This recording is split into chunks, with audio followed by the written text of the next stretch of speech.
Well, how's everybody doing? Well, what I got here, besides a mess, is another Husqvarna.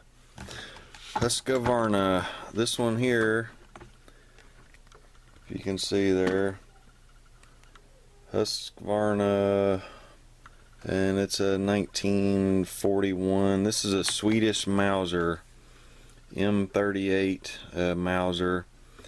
And this is a nice gun. I had it here. I was getting it cleaned up a little bit. Gonna go do some shooting with it. These really probably some of the finest Mausers that are ever made. The Swedish Mausers. And I don't know. I just think there's something cool about Husqvarna. And my other little pistol that I had was a Husqvarna made. So was this one. Kind of a neat gun here. It's got the updated sights on it for the actually, I mean, it's a Spitzer bullet, but they called it it was like a torpedo was their terminology for it. And it's got the disc on it. Well, you can kind of you see that right there, torpedum or whatever. Trust me, I can barely speak English, but that's basically the new updated Spitzer bullet. They called it the torpedo, I guess, or that was their terminology for it.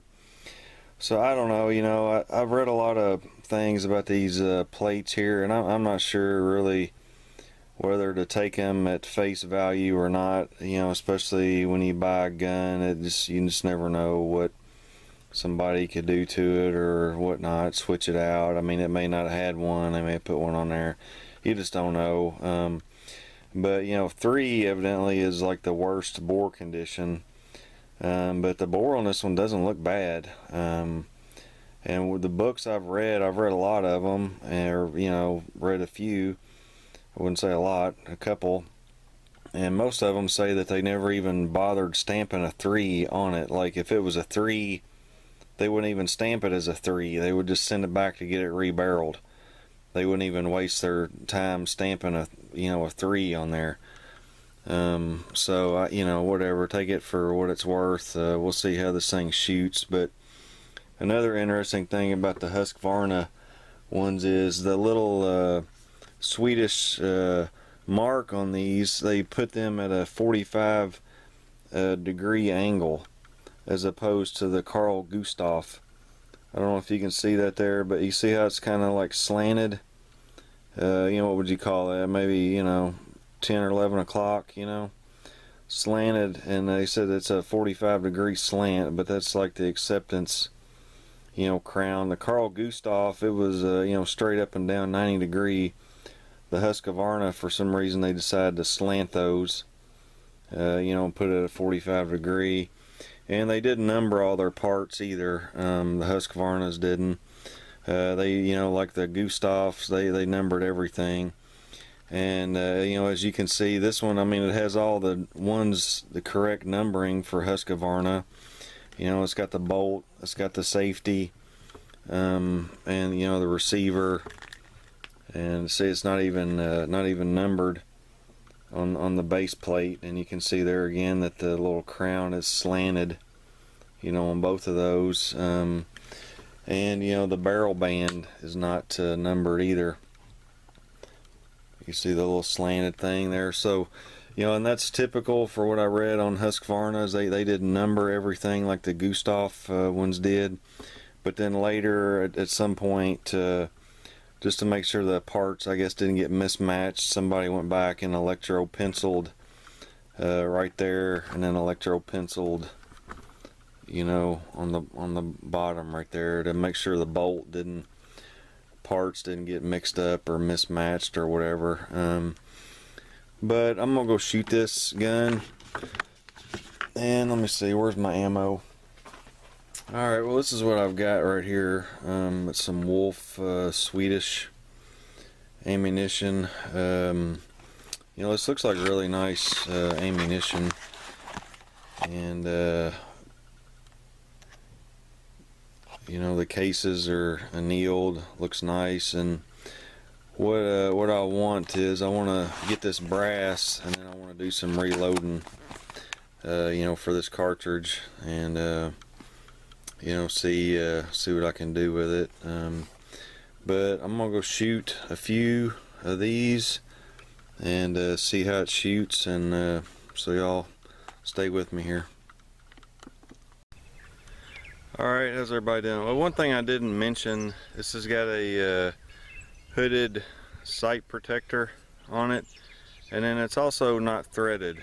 A lot of these, you'll see the end of the barrel is threaded, and some of them will have a makeshift muzzle protector or something on it, but actually they would just put like a plastic thread protector over them, and it was some sort of you know, training device that they would screw on the end of here, and then they would shoot like wooden bullets or something, like really, you know, crazy wooden bullet training exercise. But this one does not have a threaded barrel, and I think these are referred to as the A's, the ones that have a threaded barrel, or a B. But as you can see here, I've got the gun. I've got my gong down there, but I don't know if I might try the first one or two, hit the gong to see, just to see what the sights are. Then after that, I'm gonna try to hit that target at 100 yards. So I don't know, I'm not as good with iron sights as I used to be, and it's a little bit low light out here right now, but I'm gonna give it a shot. Just have some fun with it, so we'll see what happens.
Alright, well, at 100 yards, that's no joke. That was a little rough. Here's where I'm at right here.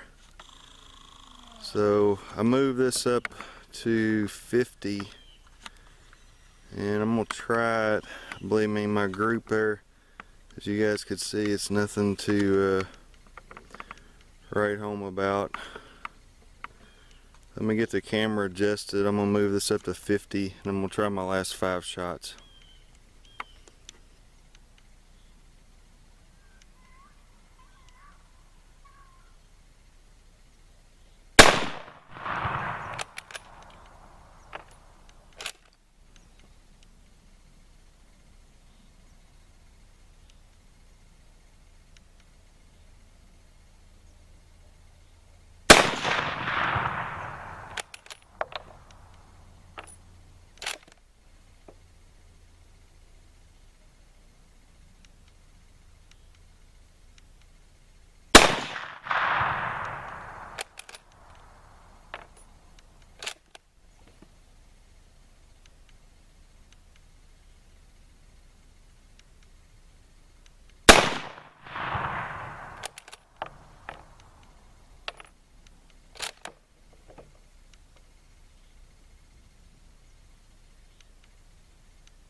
Alright, well there's a target.